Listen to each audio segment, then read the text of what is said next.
Welcome to This Explainer. Today, we're diving into a massive, multi-decade psychological framework that literally shifts everything we know about human behavior and flourishing. You know that feeling when an environment makes you feel incredibly alive and engaged versus one that just drains every ounce of your soul? Yeah, that is exactly what we're going to unpack. Let's start with a really fundamental question about how we typically view motivation. Usually, it's just this simple, frankly outdated equation. If you want someone to do something, reward them. If you want them to stop, punish them. It's an idea based purely on external control. But what if that whole paradigm is completely backwards? What if our deepest, most powerful motivation is actually an internal drive that we've been accidentally crushing this whole time? To figure this out, we're drawing straight from the definitive work on self-determination theory by its architects, clinical psychologists Richard M. Ryan and Edward L. Deci. They spent decades basically proving that the old carrots and sticks approach is fundamentally flawed. I mean, we're humans, not donkeys, right? Instead of asking how we can control behavior from the outside, they wanted to know how our motivation is functionally wired from the inside out. Okay, so here's our roadmap for this explainer. We're going to look at the science of human thriving, break down our three basic psychological needs, explore the motivation spectrum, see how all this plays out in the real world, and finally, look at how to design a self-determined life.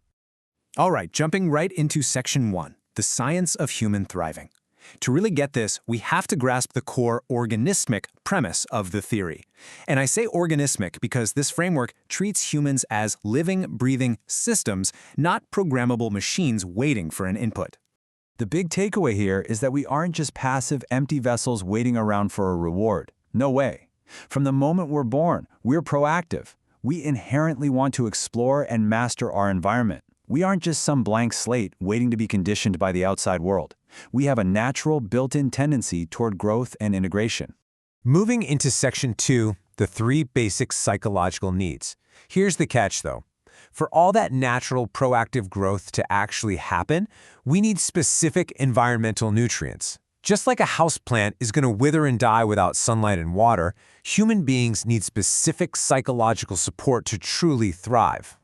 Self-determination theory argues there are three objective, absolutely fundamental needs. And to be clear, these aren't just nice-to-haves or passing cultural preferences. They are literally required for you to develop optimally. They are autonomy, competence, and relatedness. Let's break those down, starting with autonomy. Now, this doesn't mean just rebelling against the rules or doing whatever you want in defiance of everyone else. It's about volition. It's that feeling that your actions are genuinely yours, completely aligned with your own sense of self. It's when you're doing something because you are truly, willingly engaging in it, not because someone is forcing your hand. Then we have competence. This is all about feeling effective. You need to feel like you actually have the skills to navigate your world. And just as importantly, you need genuine opportunities to use your talents. When you're stuck in a situation that blocks you from mastering new challenges, this need gets starved, and you end up feeling completely helpless or stagnant. And third is relatedness. We are deeply social creatures, so obviously we need to feel a sense of belonging. But, and this is absolutely crucial, it's a two-way street. It's not just about feeling cared for by others. It's also having the chance to be responsive and care for them in return. It's a deep, mutual connection. I absolutely love this quote because it hits the nail on the head.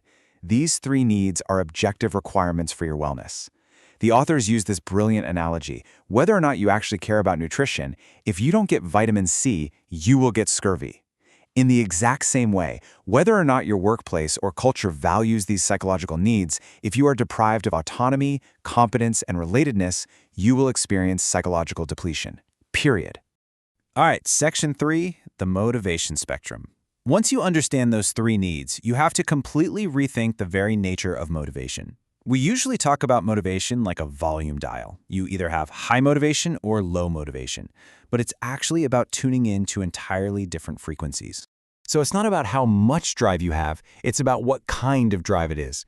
On one side, you've got autonomous motivation. This is acting with genuine choice, totally aligned with your values, leading to high-quality engagement and real wellness.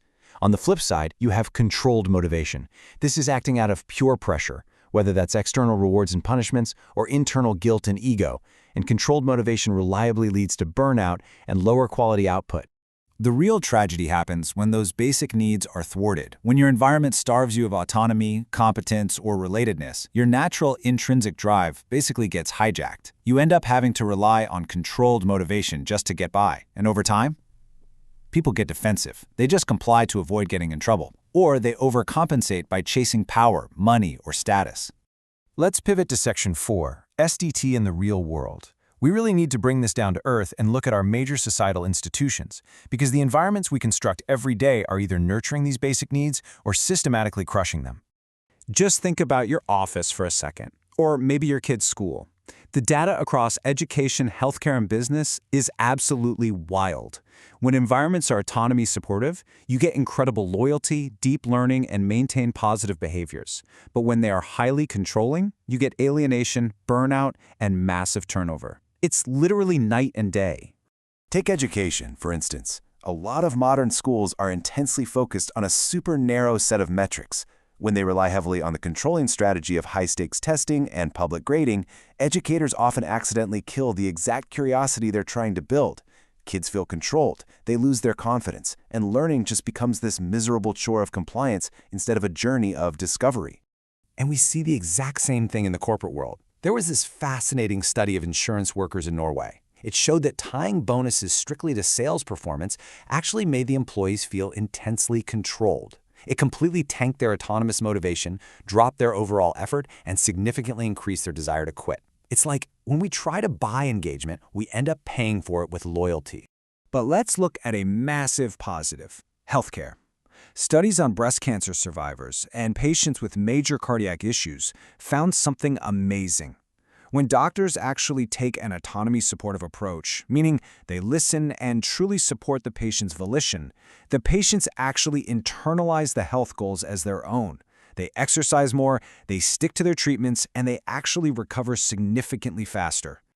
Which brings us to our final section, designing a self-determined life. So, how do we actually use this massive, highly validated framework for ourselves? Look, we can't always control our workplaces or the medical system, but we absolutely can take charge of our own choices. Here is our superpower. Unlike other organisms that are completely at the mercy of their environments, humans have self-awareness.